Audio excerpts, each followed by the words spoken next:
Good evening and welcome to our forum on school counselors. I'm Jeorgette Knoll from the League of Women Voters ABC.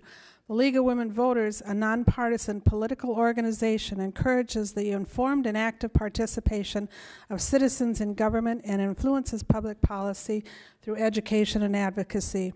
The League never supports or opposes candidates for public office. We welcome members, both men and women, with diverse political views. The League of Women Voters in Anoka, Blaine, Coon Rapids area has been active for more than 75 years, and its members are from the communities of northern Anoka County as well as the Champlin-Dayton area of Hennepin County. Most know us as the group who helps register voters, but League is much more than that. We study a variety of issues, from form positions through consensus, and use the positions to advocate for change. However, before we advocate for an issue, we first try to thoroughly understand it, and that's why we're here this evening. Academic counselors are a part of the support services that Minnesota students have access to. Professional school counselors are certified and licensed educators who are uniquely qualified to help students maximize their academic success, career readiness, and personal and social development. School counselors have the education and experience to help students plan for college and ensure they are ready to enter the workforce. Counselors are also a valuable resource to parents in this process. The issue that we're going to explore this evening is the large caseloads of school counselors in Minnesota and the impact that it has on students and the possibility of a legislative solution. League of Women Voters has a position on education at the national and state level that supports equal access to a good public education. Our League of Women Voter Minnesota policy states that state funding for education should be at a level that makes programs of comparable substance and quality available to all. And it's with that position in mind that we begin our conversation. Panel participants will be Jim Bierma, President of the Minnesota School Counselors Association, Nita Kumar, Director of Mental Health for Anoka Hennepin School District 11, Sue Abderholden, the Executive Director of NAML, the National Alliance on Mental Illness, and we have two of our legislators with us, State Senator Alice Johnson and State Representative Jerry Newton, who also happens to be a member of the League of Women Voters ABC. They will share their perspectives on the role of counselors and the impact of the large caseloads, the growing number of adolescents who are experiencing severe and often persistent mental health challenges, the expanding need for professionals in schools to support safe and effective learning, and they will also discuss legislative concerns and initiatives relating to the need for decreasing the high student-to-counselor ratio in Minnesota. We will begin our discussion with Jim Bierma, who will introduce the issue and talk about the role of counselors in a school. And then we'll have a few questions for the other panel participants. And after we've done the first questions, we're going to take a short break, and questions from the audience will be asked of the participants. And there will be cards going around, so if you have a question, be sure to fill out a card and pass it to the center. So let's start. Jim, explain the school counselor issue. What school counselors do now? If caseloads were reduced, what would they do differently? And besides the numbers, what are the indicators that we need more counselors? And is this a new issue? Well, those are a lot of questions, but I'll do my best to try to answer them. But first of all, I'd like to say thank you very much for having this forum today and inviting school counselors here. And I would especially like to thank Senator Johnson and Representative Newton for being here and their support for school counselors. So first of all, the first part is what is the issue with school counselors here in Minnesota? That Minnesota has the third worst student to school counselor ratio in the nation, and that's 791 students per every school counselor. That's our state average. And so the national average is around 450 to 1, and the recommended school counselor average is 250 to 1. So how that affects, that greatly it negatively affects students and families all around Minnesota. So the American School Counselor Association promotes a comprehensive school counseling program in the, as you said about, in the academic, career, and personal social domain.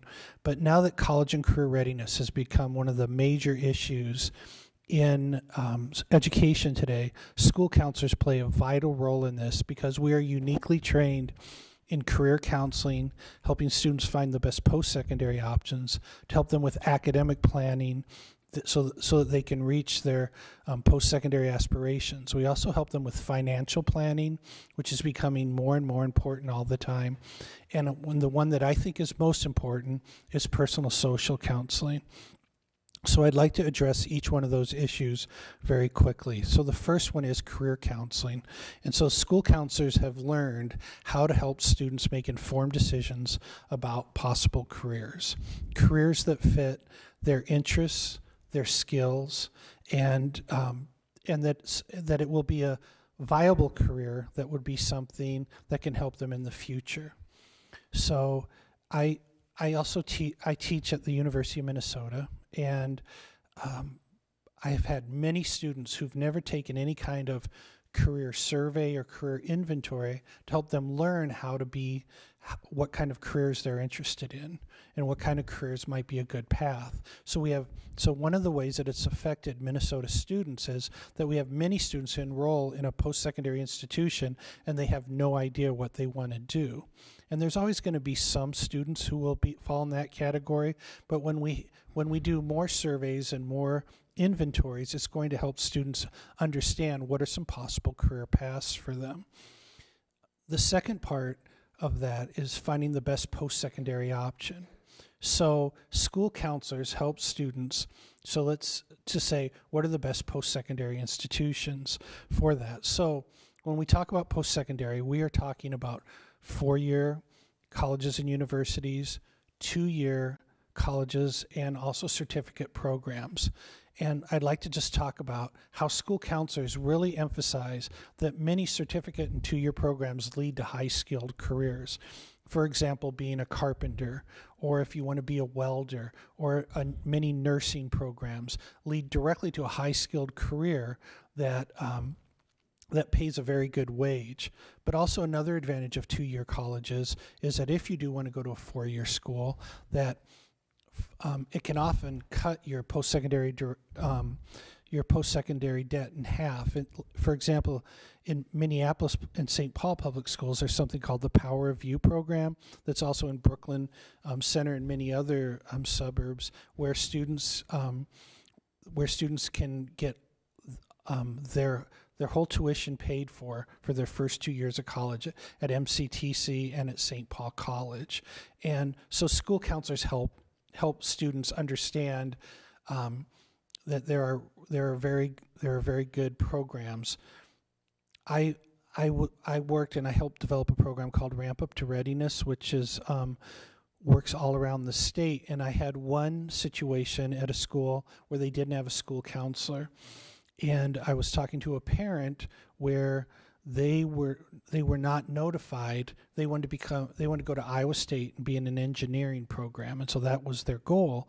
And so they went to a 2-year college, which of course we always think is a very good option. But what happened was that after they graduated from the 2-year college, they still had to go 3 years to Iowa State to get their program, and they didn't know that. If there would have been a school counselor there, they would have been able to tell them about that. So, but school counselors also know, and I can tell you right now, and you can, when you have questions, you can ask me this, but we can tell you what are the best music post-secondary institutions, what are the best for engineering, for being a carpenter, for being a teacher, and we know that what post-secondary institutions are good in that area. And because of the lack of school counselors, Minnesota students and their families are not able to do that. The third part would be academic planning. Is academic planning with school counselors, they help students say, I want to be a carpenter, I want to be a doctor.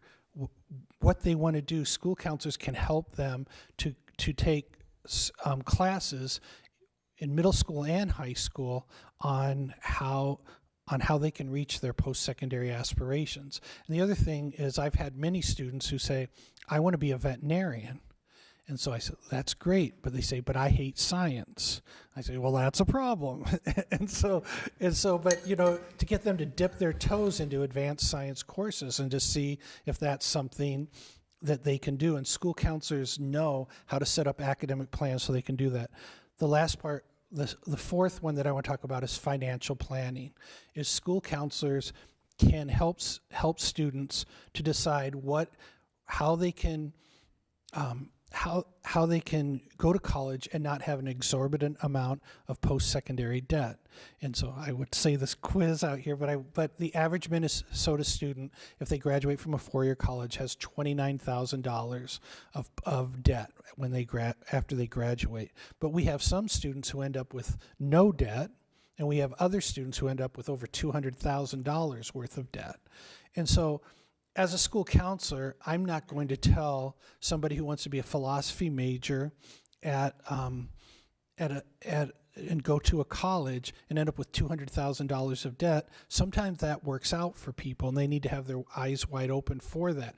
And they can go on and become a philosophy professor, or there's a lot of different parts of that. But students need to understand how to do that, and a school counselor can help them with the different types of financial planning. And the last thing that I would like to talk about is personal social readiness.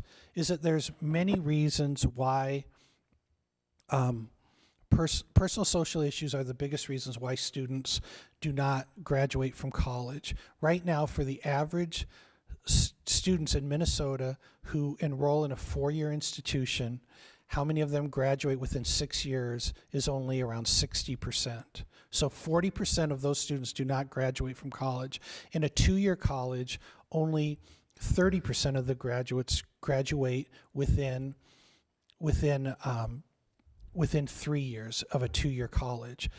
A school counselor can help. The biggest reason students drop out is because they haven't developed those habits of success. How to use a planner, how to use a binder, how do you take notes in class so that you can be ready in college. And I can say this at the University of Minnesota, is many times their first assignment is a midterm paper, a midterm exam.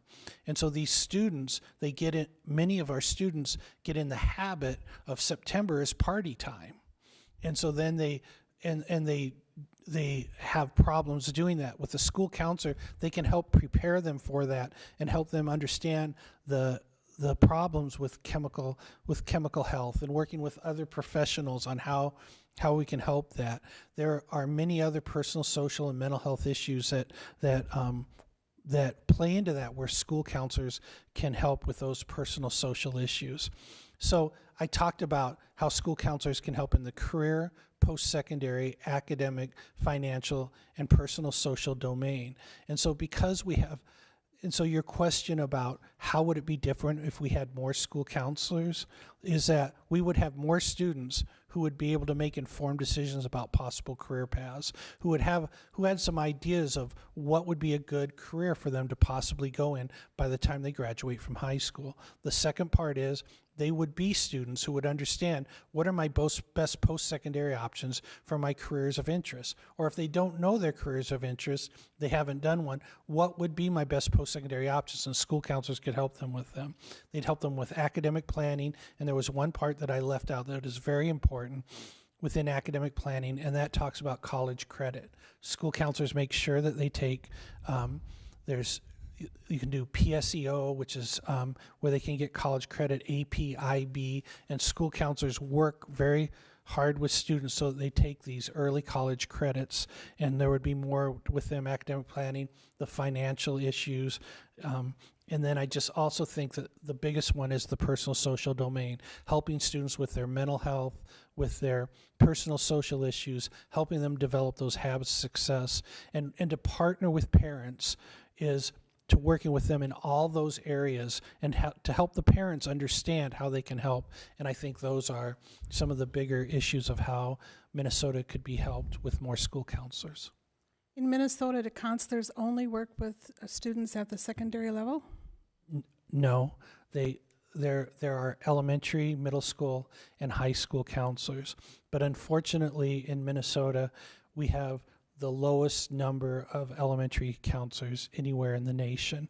And so that is crucial to have elementary counselors, because we've learned about early childhood education and developing those habits and being able to help students in those areas. And so so it is elementary, middle school, and high school counselors. But our biggest area of need is elementary counselors, but we also are very, very low in high school and middle school counselors. Thank you. Nita, as the Director of Mental Health for Anoka Hennepin District, I'm sure you are seeing a significant increase in serious mental health issues with adolescents. Although licensed, school counselors are generalists, not specialists, and are not licensed or trained as mental health professionals. At what point does a school counselor need the assistance from a mental health professional?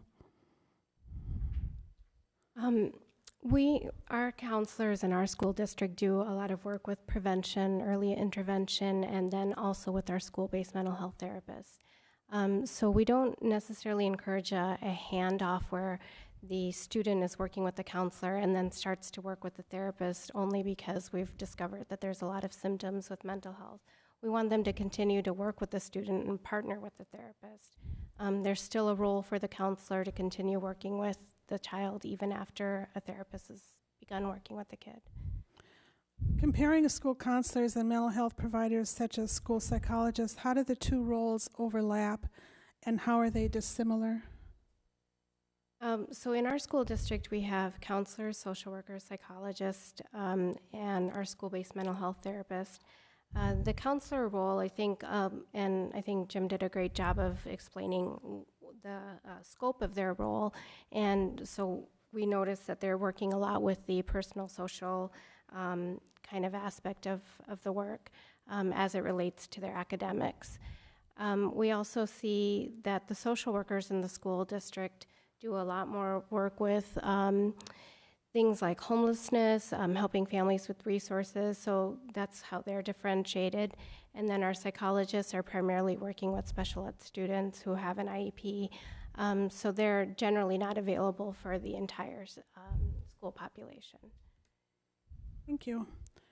Sue, school psychologists and other mental health providers, their duties are mainly clinical and they mostly serve students with special needs or within the special needs system, while school counselors serve the entire student body. Is either service able to adequately meet the needs of students with mental health issues?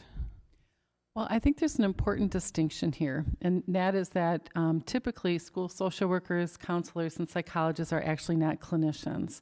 And that's where bringing in a school-based therapist who is a mental health professional, a clinician, or in Minnesota we also have school-linked mental health grants where community mental health provider, their therapists co-locate in the school and provide that therapy.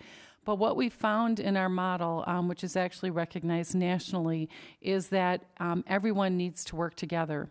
So even if you're bringing the clinician in from a provider, because then they bill insurance and things like that, they will actually see that many kids are referred to them from school personnel, school support personnel, and from teachers and actually from families as well. But then they collaborate and work together to make sure that that child is successful in school. But I think it's really important to kind of differentiate that because there is a lot of prevention work and early intervention work that goes on that we wouldn't define as clinical work. All right. Does anyone want to add anything to that? I could just real briefly say, as I definitely agree with both of what you said. And for an example would be a student who had an eating disorder. And so as a school counselor, I've referred many students who had an eating disorder, and I do not have, it takes a special type of therapist, special training to help with an eating disorder. And so I think that I'll just say another really big one is we do classroom lessons, and a lot of times in classroom lessons we'll talk about abuse prevention, such as sexual abuse, physical abuse, and many times I get students who come in who have significant mental health issues, and I will refer them to the more qualified professionals in that, but that doesn't mean that I quit seeing them. I work with them. I make sure I'm still the school contact with them, because it's really important that they're able to talk with me, feel connected with the school, and that I'm able to work with the therapists on that. So that's a very important part of a school counselor's role. If I could just add, what we've also found is that, needing all of the different professions involved, but we often didn't have anywhere to send kids who really needed the clinical services. And because of this grant program, we found in the 5 years the program's been available that half of the children had never received treatment before, and half of them had a serious emotional disturbance. So clearly they weren't doing well in school. And we heard from counselors and social workers who were frustrated that they, couldn't get the children to get the treatment that they needed, or the family had too many barriers. And again, I think it's a great collaboration across, all the different professions that really makes the Minnesota model work. I have one more question before we talk about the legislative issues, and that professionals, including school nurses, social workers, psychologists, chemical health specialists, as well as counselors, make up the student support services. Are there shortages in the other areas as well, or is this problem unique to the counselors in the school system? Well, first of all, some of those areas do not keep track of the ratio between each one of all of them, but the school counselor ratio is the one that's recognized nationally as the one that has the largest difference between the largest deficit. So it's a matter of opinion whether there's a problem. I can speak to the nurses. In many of the schools that I've been in, there's been we've had clerks or administrative assistants, secretaries that have been distributing different meds for students, and that's not good. And so I do think there is a shortage of other ones, but I know that also within college and career readiness, which is one of the major issues in education today, and so that's why I think the school counselor issue is so vital today, because we are the ones who can help with this college and career readiness, because we have school counselors are trained in how to do career counseling.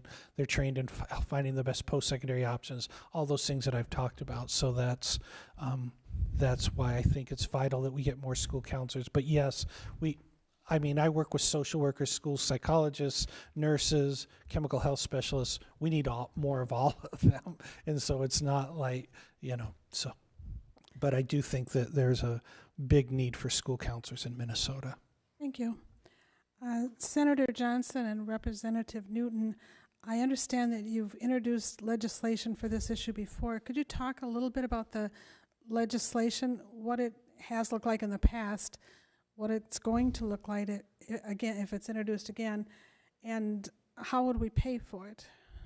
And that's the issue. The legislation that I introduced last time provided for, I think it was 400 counselors 400 student per counselor ratio. And we were opposed by school superintendents and the fiscal officers of the schools, because they wanted to know how we were going to pay for it. How can we do this? And the bill that I had the last time and that Tom Tilbury had carried prior to that virtually went nowhere. It died in committee. And I know that Senator Johnson had done this years ago and carried the bill years ago. So this is not a new issue. It's not a surprise that we are number 48 out of the 50 states when it comes to school counselors. But especially in Anoka Hennepin, where we've had this rash of suicides that we have read about in the paper, but what we don't read about is the number of attempted suicides that weren't reported. That it sort of highlighted Anoka Hennepin and the need for mental health professionals, for Dr. Kumar and for others, and we've done better, but we're still not close to meeting the minimum, and especially in our elementary schools. And if I'm not mistaken, I believe, Sue, that you had mentioned once before that some 20% of our children in any given school year have mental health issues. We're not getting those issues identified and getting the children to the professionals that can help them. So that's, we're going to try again. We're going to introduce the bill. Governor Dayton, in his last, I think, State of the State message or budget message, had indicated that this was a priority that he had, but we haven't seen the money. And will the identification you're expecting to come from the school counselors primarily? Identification and referral? Yes. Well, the identification will come across the board, and is everything from what Dr. Kumar said was our bus drivers, our secretaries, everyone who works in the school, if they see an issue bordering on mental health especially, they'll report this to get the children into counselors and into mental health professionals. So it's everyone working in the schools is responsible for that. Senator Johnson, would you like to add? I would, because as Representative Newton said, I have carried counselor bills in the past and have been very supportive, and particularly this year when the governor is talking about, and the legislature is talking about the value of early intervention with problems, early education that will help to build our economy and reduce our costs. I have an article here that was presented to me a few years ago. It says, who loses when students don't have access to school counseling services? And the answer is, in the end, we all do, because it costs a lot of money. What happens is they disrupt the classrooms, they're absent, they don't learn, they don't meet their potential. We are looking for a world-class workforce for the future, and we know that we need to use every student that's in our schools. We can't afford to take care of these problems that are facing our children. And I think counselors and the workers, workers like nurses and the other jobs that the school has that will help to keep those children in school and out of prison. Think of it. Think of the costs that it will bring to our society if we lose these children that have mental health issues and don't get proper counseling. I'm sorry, I moved away from that microphone. It means a difference. Thank you. Thank you very much. Thanks to the panel for answering those questions, but we're going to take a short break now, and when we come back, we're going to have questions from the audience.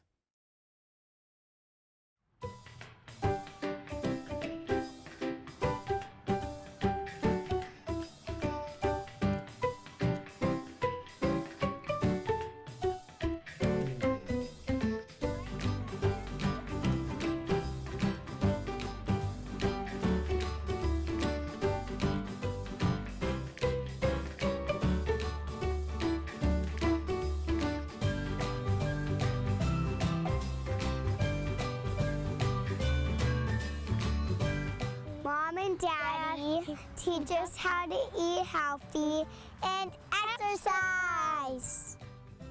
According to the Center of Disease Control, 17% of children and adolescents are obese. Lead by example. Teach your children to eat healthy and exercise.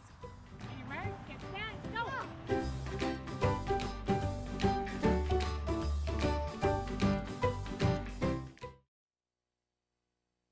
Welcome back.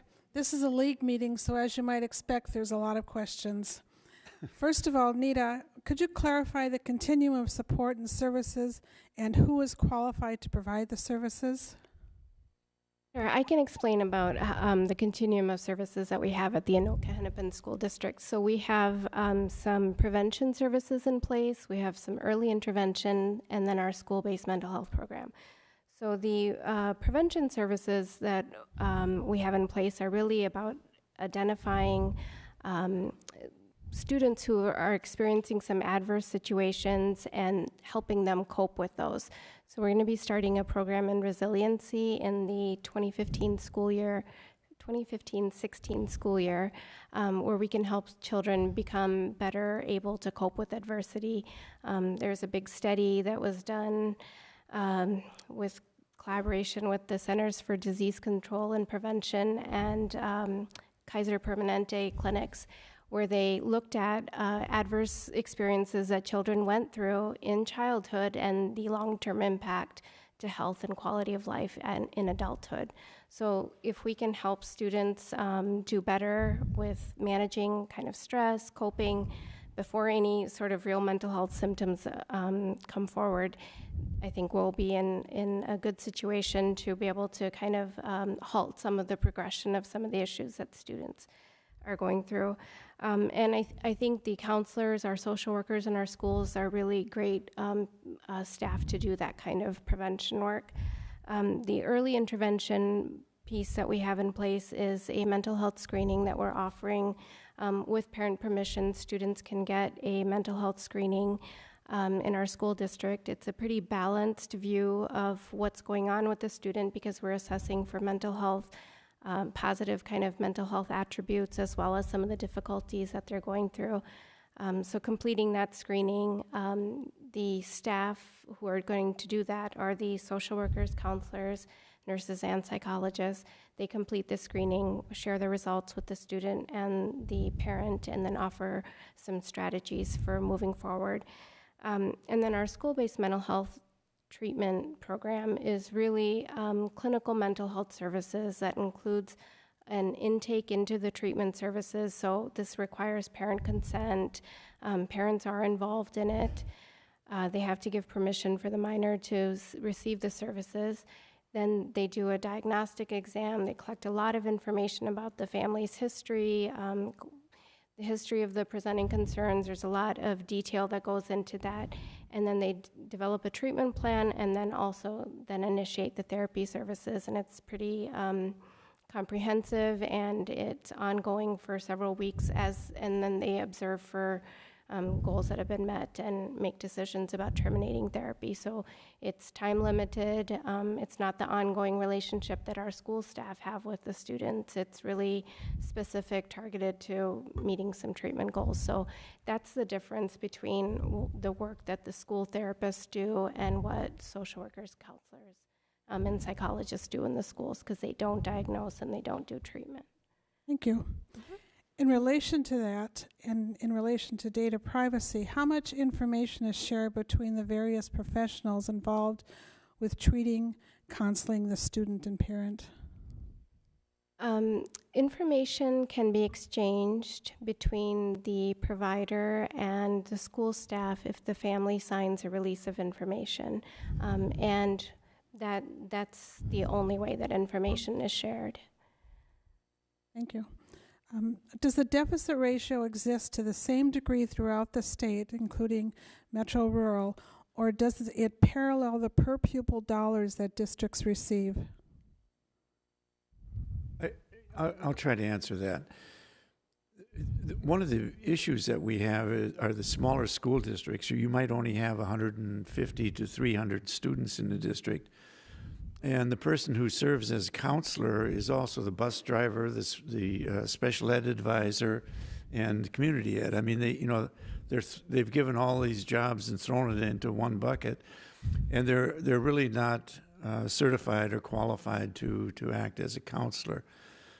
So that is an issue. We have to figure a way to deal with smaller districts. One of the ways that we can do that is to share counselors in the smaller school districts with other small school districts, because they tend to be fairly well located within small areas.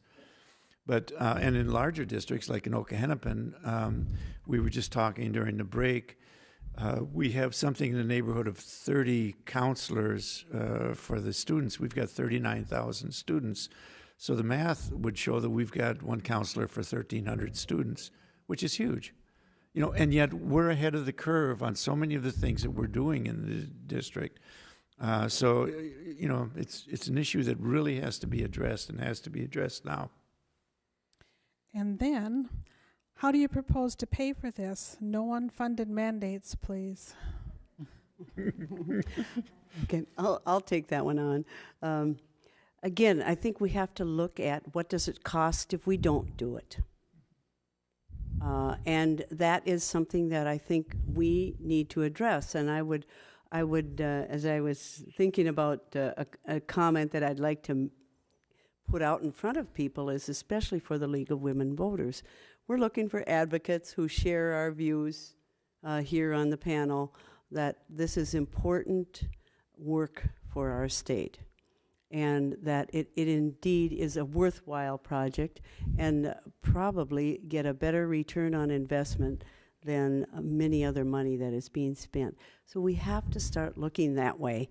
I am almost, well, I'm a very strong advocate for looking at return on investment and how do we use the resources that we have as best we can in order to serve the people, the taxpayers. They are very concerned about wasting their taxpayer money, and I don't blame them. I'm one of those. So that's what I'm trying to do, is to convince people that this is really not a waste of money, but it's an investment, as our governor has called it, and I like that rather than spending.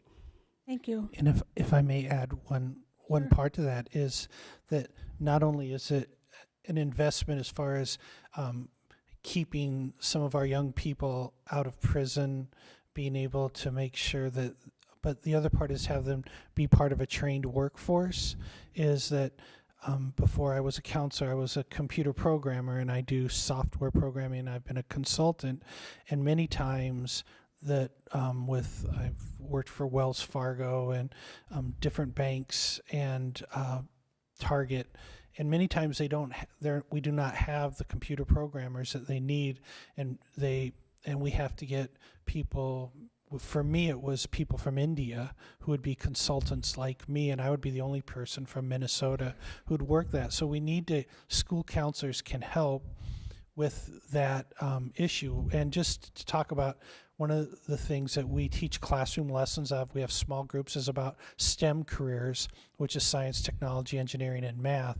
And for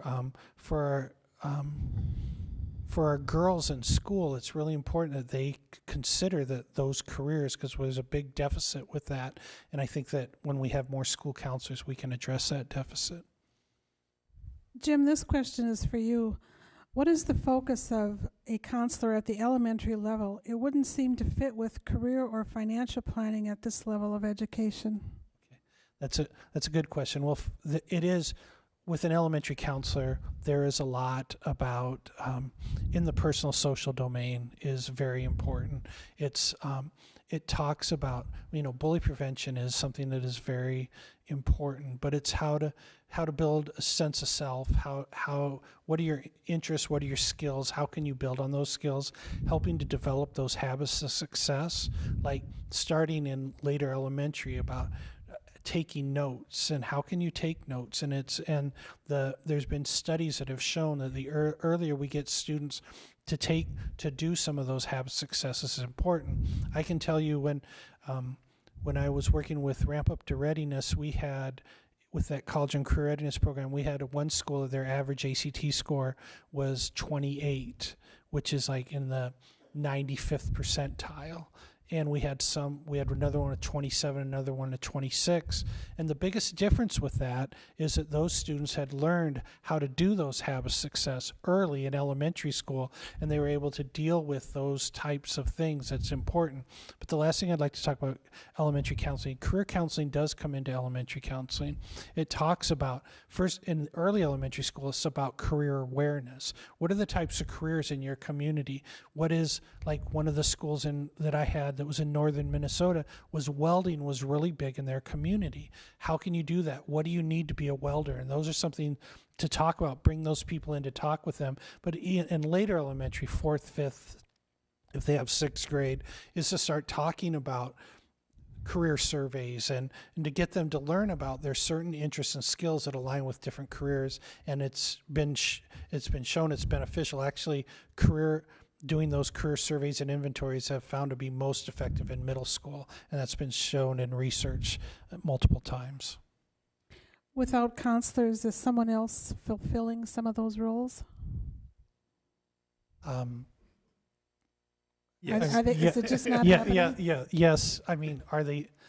It's like, here's like my analogy is that I think I could, like, I was I have a degree in elementary education and math, and so I think that I could be a pretty good social studies teacher, but that doesn't mean I should teach social studies, because the biggest part is what you don't know. The big problem is you don't know what you don't know. And I think that is a big problem with the people who are not licensed school counselors who are doing these types of services. In the career and post-secondary domain, it's very important, but it's especially scary in the personal social domain. When we were talking about suicide prevention, and I can't tell you how many times when I've had students who've come in and that they're showing high in some of the suicide ideation, and it's just scary to think a bus driver might be somebody who they're talking to. Thank you. Actually, increasing the number of counselors, social workers, etc., suggests those people are out there somewhere waiting for a job. Would there be people to hire if the funds were available? Yes. Okay. First of all, there are other states, like in all of our neighboring states have much lower ratios than we do. It's, they're even below the national average. They're more in the 300, 400 range. So, and they all have bills that address the number of school counseling. North Dakota, South Dakota, Wisconsin, Illinois, Iowa, Nebraska all have school counselor bills. And so we could get from that. Also, I teach at the University of Minnesota, and we have, every year, we have students who want to go, who want to be school counselors here, but there aren't enough openings and they go to other states. The last thing is that there are counselors where there are more counselors in other states, that their recent graduates are looking for places to work and we could recruit them in. But I will say the one area that sometimes is when we're in greater Minnesota, and sometimes it's a little bit more difficult to find counselors who would be willing to go to greater Minnesota. But I think if we had that, we could, if we knew there were going to be counselors out there, that there would be people from that area who would like to become school counselors. If I could just add to that, is that what we know we don't have, and we've not been able to expand schooling to, mental health grants beyond what we have, are mental health professionals. So even in several counties in our state, we don't have even a clinical social worker. Many don't have a licensed, just regular psychologist. And of course, we have one of the worst ratios in the country for child psychiatrists. So it's great that we have them at this level, but we need the people that they refer people to as well. Are you talking about those professionals within the school system or in general? These would be mental health professionals. So people who can do the clinical work, we have very severe shortages. Thank you. This is a little bit different focus. Some tech-type specialty schools in Minnesota are very expensive and don't have credits that transfer to a degree offering institution. Is it a good use of funds to support those schools? I would say yes, and the reason is if we have a tech school that gets a student on a career path to a job, and it's a decent paying job, then we should be supporting those schools. Recently, I think it was St. Paul, the 2-year school in St. Paul, I can't think of the name of it, but there have been a couple places. Anoka Technical College also cut the programs for bakers and cooks, because what they found is even though they were training the people in a 2-year program, that when they got out, they would get an $8 an hour job. And so, even though they had a career, it wasn't a career that was leading them to success. So I think in cases where you have a job at the end and you're training people, that the state should be supporting it. Thank you. If I may add something, sure. Is that on the whole, technical colleges are less, their tuition is less than a four-year college. And so even though there are some technical colleges that are a little bit more, they're usually less. But I also think that, for example, I'll just say the welder one is, if somebody wants to become a welder and they get a degree in that, and then it ends up 2 years later that they want to do something else, then, you know, I think that's a chance you take in any profession. That's why it's so important, that academic planning piece, is that for right now it's projected for students who graduate in 2015, they'll change careers 7 times. And so we need to have them have the academic background so that they can change those careers, so they're able to go to a from one high-skilled career to another high-skilled career.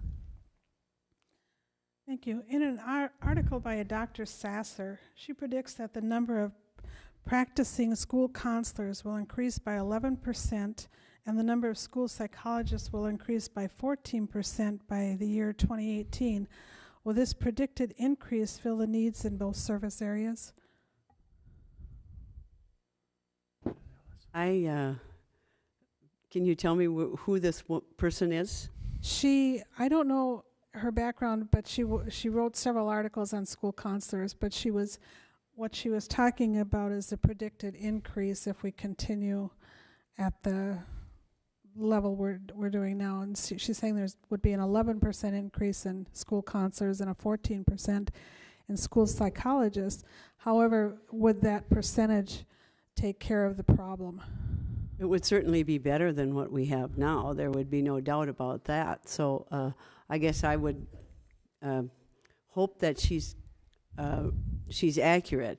And of course, it would be good if we could get to the ratio that is expected of 1 to 250 students. But anything I think that we can pull together right now would be very valuable. And I would say yes. And again, I think it is because we are starting to look at the way that we can build our economy is through our children, who are going to be the future workforce. And if we need to do this in order to get those children ready for the future workforce, it will be a benefit to all of us in the long run. And that's where I go back to the idea of the return on investment, not for the short term, not for 1 year. You can't look at it as 1 year's work, but the expenditure and the investment is a long-term thing. If I can just, an 11% would be great, but would that take care of the deficit? That would take us to about one counselor every 700 students. So if that's, I think, I would hope our goal would be a little higher than that. Thanks for the math lesson. Sorry. This is another college-related question. Many students who take college credit courses in high school reduce the time in college. Does this suggest that high school really isn't important anymore for higher achieving students? I mean, I'll answer that unless somebody else wants. I'll just say very quickly that I think there is something that we'll be looking at in the future.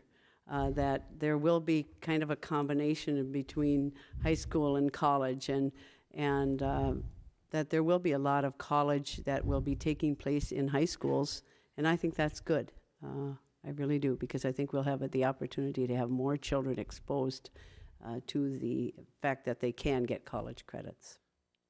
I think also for high achieving students, they tend to be ahead of their class and they take the college credits. One of the things that tends to hold students back is if, for example, they're in our area and they're going to Anoka Ramsey, they're no longer spending their day in their school. And so they're not, they're afraid they're going to miss out on the prom and playing football or all these other things that go along with the high school experience. And so we have to find a way to make sure that the students who are doing the PSEO, the post-secondary program, stay integrated with their base school. I think there are other programs like the International Baccalaureate Program, which really absolutely challenges high-achieving students, and AP classes as well. and I was going to say that you stole my thunder there. Sorry, my kids but were- it's there. My, there my are- kids went through an there- IB program, so I mean, I know how think- hard it is. I think that both having the off-campus experience when you're in high school is very valuable, as well as the AP and IB classes. I think the more that we can raise the rigor, the better it is. One of the biggest indicators of whether a student will have post-secondary success is if they take some sort of college credit course. So I think that one of the things as school counselors that we really try to get even our students who are, maybe don't, that have a 2.5, 2.8 GPA as opposed to 3.5 is say, well, maybe you're really good in social studies or English or some sort of technical type of technical type of course, and can you think about taking a college course for college credit in that? And that is shown to be